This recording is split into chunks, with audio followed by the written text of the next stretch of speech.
Country that doesn't know its history is condemned to repeat it. Hey guys, what's up? I'm Daniel from the Andes Adventure, and today we're going to talk about your favorite drug dealer, Pablo Escobar. It's a fascinating story to the point that reality exceeds fiction.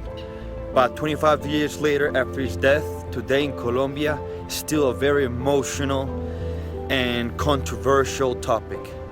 So I'm gonna try to summarize it up in a way that you can understand why all of this happened, why Pablo Escobar, and why Medellin. ¿Qué hubo? ¿Bien o qué? Cuéntame. Que el negro me estaba diciendo a mí desde allá mucho tiempo. Mira que a ustedes los quieren sacarlos de allá, que porque ustedes están invadiendo la plaza de Nueva York y que la plaza de Nueva York ha sido de ellos toda la vida. ¿Cómo les parece? Dueños de la ciudad. Vamos a ver quién es uno inteligente y quién es uno guapo. Eso es lo que se va a demostrar aquí. Yo colaboro y estoy dispuesto a lo que sea, pero a mí pues no me da miedo los gringos tampoco, ¿me entiendes? Y decirle que si esos dos muchachos me aparecen muertos, que le mato la mamá y los primos y hasta el hijueputa ese marica cree que es porque es policía, que si yo tengo miedo a ese hijueputa, ¿ok? Luego eso es una amenaza que tenemos los periodistas encima. Yo salgo aquí del periódico por las noches y no sé qué va a pasar. Yo pienso que con toda serenidad lo digo y a veces con frialdad de que yo sé que me van a asesinar. Llegó a más de 60 países del mundo. El poder oscuro y criminal del narcotráfico.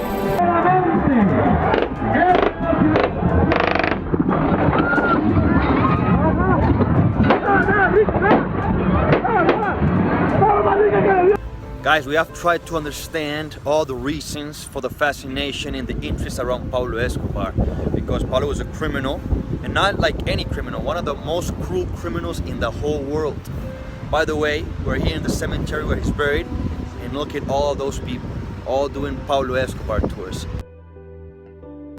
Here's Griselda Blanco, the Black Widow. The rumor said that she killed about 5 of her husbands. A psychopath, and she was the woman that introduces Pablo to cocaine. Here's Gustavo, his cousin, his other foot. Gustavo controlled all the finances of the Medellin cartel. And of course, Pablo Escobar.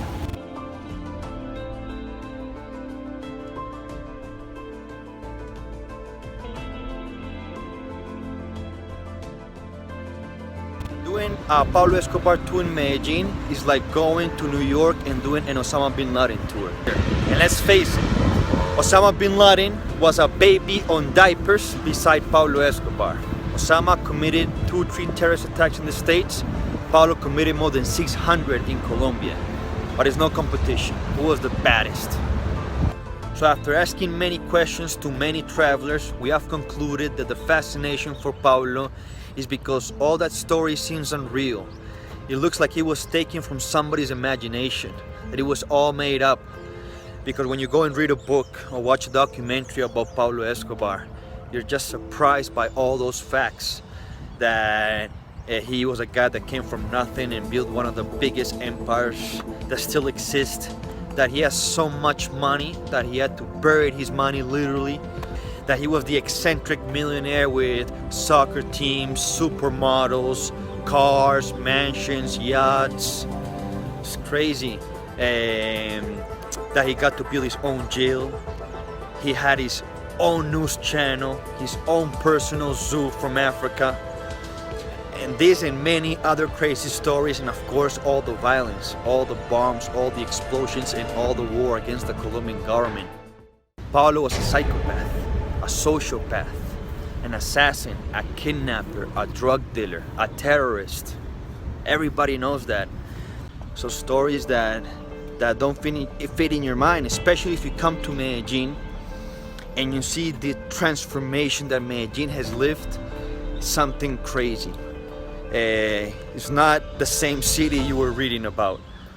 A city where there was violence, chaos, drug dealers, shootouts, bombs, kidnappings, bullet holes, dead people in the streets, rivers of blood, and transforming 15 years. That cannot be it. So many people say, oh, of course, it's all that drug money, it's all those billions of dollars that people found and they rebuilt the city. It wasn't like that, guys. Drugs destroyed our city, destroyed our country, destroyed our image. Oh, what's the first thing that pops into your mind when I say, we're from Colombia, we're from Medellin? I'll bet you that it's Pablo Escobar, or drugs, or cocaine. And the reason that we transform is the same reason that everything starts, because this is the land of paisas. And paisas is a unique culture of Colombia that is known for being entrepreneurial, for being creative, innovative, for having this inborn leadership, and for being the go-getters. It's no surprise that Medellin became the first industrial city of all Latin America, the most innovative city in the world, one of the fastest growing economies, example of social transformation. It's a city in a region of magic where everything is possible. Where else if it wasn't in Medellin? It had to be in Medellin. Because let me tell you an interesting fact. Cocaine wasn't even developed in Colombia. It was extracted in Germany from the coca leaf. The coca leaf grows near the Amazonic region in Colombia. And the coca leaf is only beneficial for your body. It has 14 alkaloids and one of those 14 is cocaine. But they extracted cocaine in Germany 100 years before it was introduced as a drug to Colombia. And it went through Peru, Bolivia and Ecuador first before it came to Colombia. So when this business got into Pablo's hand, exploded as a business. He had the mindset, he had the preparation, he learned a lot from the other contrabanders that he used to work with. So he learned, and 4 or 5 years later, he was the most richest and powerful man of Colombia. Before the 80s, a lot of people liked him. But after the 80s, when he got too ambitious because he became the congressman of Colombia, and that destroyed everything. That's the beginning of his downfall. Going into politics. After 1984, he was kicked out and the assassination starts. But the real violence starts after 1988. What we're known for, when Medellin became the most violent city in the world, when there was 20 homicides a day, people in the streets, explosions everywhere. And that was between 1988 to 1993. It was about 6 years of extreme violence because of Pablo Escobar specifically. Because the government tried to extradite him to the States, send him to the States. So when he knew about that, he creates this giant conflict war against the Colombian government, and he preferred to blow up this country than to be sent to the States. So that's why he creates all of this narco-terrorism that we're known for. Parte de denunciar la injusticia en que vive nuestra patria, precisamente porque creemos que nuestro pueblo colombiano tiene derecho a algo mejor.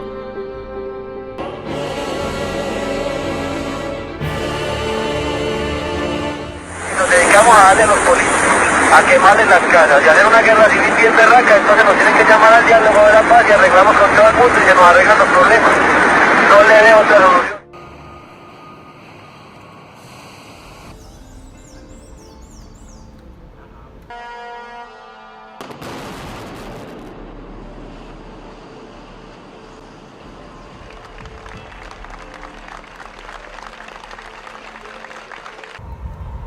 He took violence, chaos, and cruelty to another level that we have never seen before in Medellin or Colombia. So crazy that even his same friends went against him. No, it was his same friends from the Cali cartel, the paramilitaries, the same Medellin cartel that took him down. It's a very famous phrase.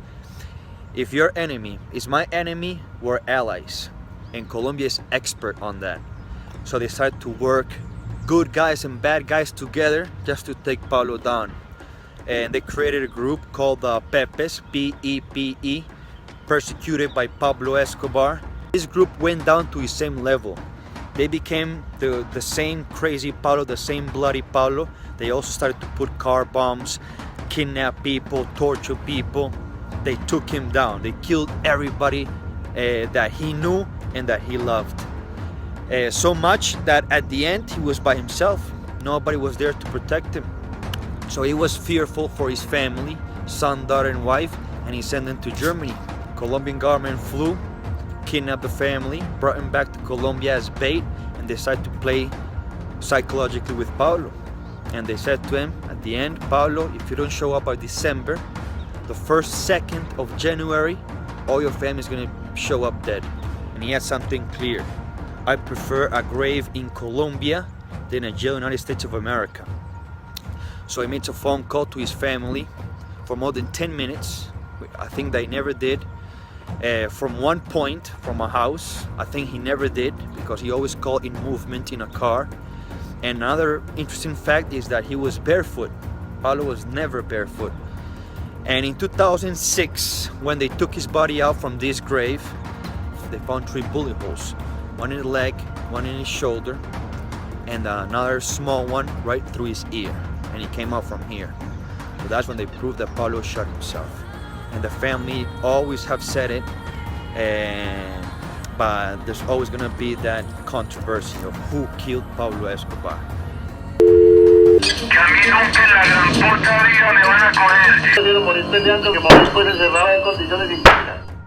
And that was the end of Pablo. The end of Pablo, but not the end of drugs or violence. The violence extended a little bit more, and for drugs it was just the beginning. Because let me tell you something, cocaine, the production, the distribution, the consumption around the world has at least tripled since Pablo Escobar died. Triple, guys. So at this same very moment you're watching this video, there's cocaine going into your country right now. That's how it is. It's a war that we lost since it began. It's a war that will never win. We're gonna have to find another solution. Pues a veces a mí se me acusa de narcotráfico, pues es una actividad que por el momento, históricamente, digámoslo así, se ha declarado ilegal. Es ilegal por el momento, pero a la larga y al futuro ya se va a demostrar que tiende hacia la legalización. Sí, claro que existe una preocupación por el consumo de las drogas, pero cuando el consumo se hace en exceso y se hace sin ningún tipo de educación. Or you remember how Pablo took you out of your misery, giving you a job, giving you a house, giving you food, investing in your community. You're gonna be very grateful to him, and you're gonna bring flowers.